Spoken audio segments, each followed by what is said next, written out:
Hai guys, malam dini hari nanti bisa menjadi penentuan apakah harga Bitcoin masih bisa naik ke atas atau malah akan terjadi dump ya.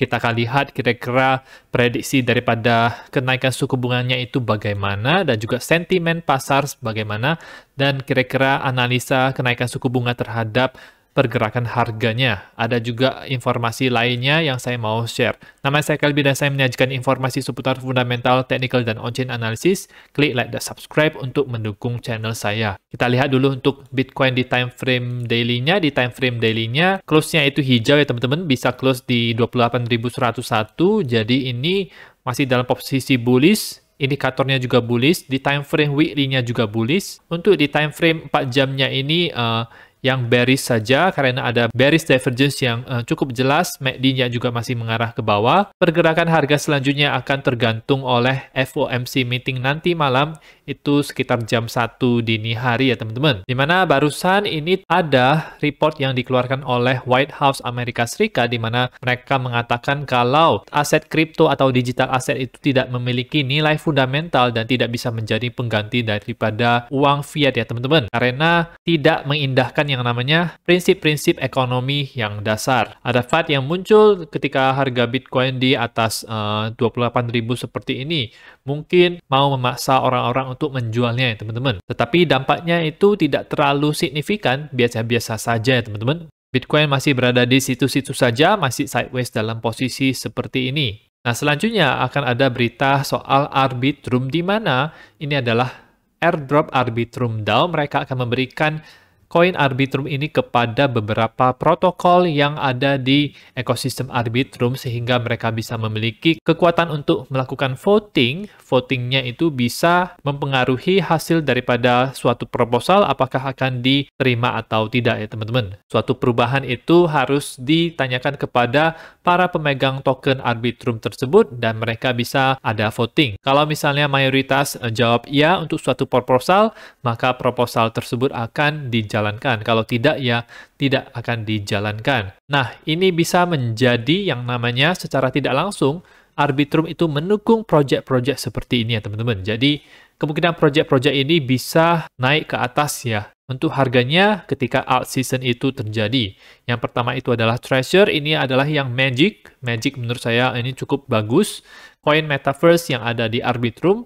GMX juga saya sering sebutin soal ini. Uniswap, SushiSwap ini tentu saja sudah pasti, sudah terkenal. Dopex ini adalah koin DeFi options. Jadi yang mau trading options bisa dilakukan di Dopex. Curve ini adalah DeFi juga sudah lama dan cukup kuat sampai sekarang.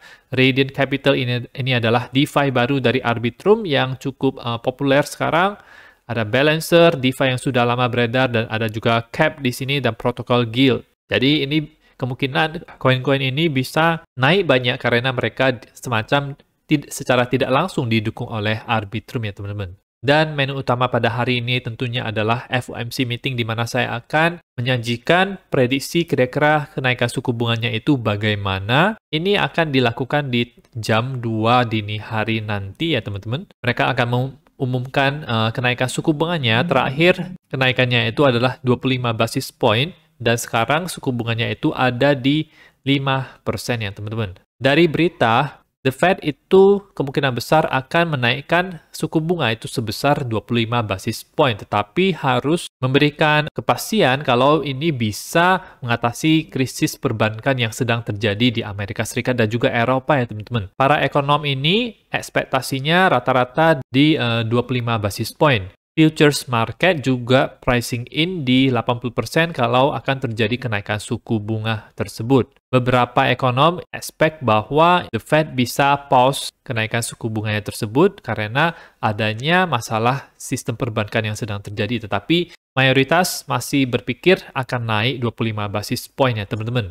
Dilihat dari sentimen investor yang ada di Twitter ya teman-teman, rata-rata itu berpikiran kalau mereka akan menaikkan 25 basis point. Jadi masih akan naik lagi 50 basis point, lebih kecil kemungkinannya karena sebelumnya itu sudah 25 basis point. Jadi sebenarnya dua situasi adalah tidak menaikkan suku bunga lagi atau 25 basis point, karena mereka kalau misalnya mau di-cut 25 basis point ini ya sebenarnya cukup tiba-tiba dilakukan ya, karena ini seperti melangkahi satu anak tangga yang ada di sini. Biasanya kenaikan dan penurunan suku bunga itu dilakukan secara bertahap, tidak langsung ekstrim melangkahi satu anak tangga ke sini. Jadi antara 25 basis point atau 0 basis point. Dan kita akan lihat apa efek kenaikan suku bunga tersebut kalau misalnya dilakukan ya teman-teman.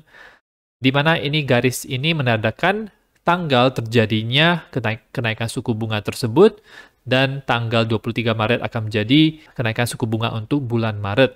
Terakhir kali dilakukan kenaikan ini di tanggal 1 Februari, itu dilakukan 25 basis point. Apa yang terjadi setelahnya, harga itu sempat ke harga tertinggi yang waktu itu, yaitu 24.255, tetapi dari situ bisa close dengan merah dan mengalami koreksi. Koreksinya ringan, tidak terlalu berat. Di kenaikan suku bunga sebelumnya, di tanggal 15 Desember, itu naik 50 basis point. Harga kemudian turun, close merah waktu itu, dan terjadi koreksi. Tetapi tidak membuat yang namanya lower low ya teman-teman. Tidak lebih rendah dibandingkan dengan 15.466. Melihat situasi ini yang dimana The Fed menolong bank-bank yang berada di dalam masalah tersebut, sepertinya peluang untuk di bawah 15.000 itu semakin lebih kecil ya teman-teman. Paling kalau misalnya naik 25 basis point, dia akan ada koreksi ringan, habis dari situ bisa naik ke atas. Logikanya seperti itu. Kalau misalnya tidak ada kenaikan suku bunga, misalnya 0 basis point, maka kemungkinan besar bisa pump dengan kuat dari situ ya teman-teman. Kita akan nantikan kenaikan suku bunga tersebut yang bisa menentukan arah harga Bitcoin selanjutnya. Itu saja untuk informasi pada video kali ini. Semoga bermanfaat. Teman-teman bisa dukung channel saya dengan mengklik like dan subscribe, dan nantikan video saya selanjutnya.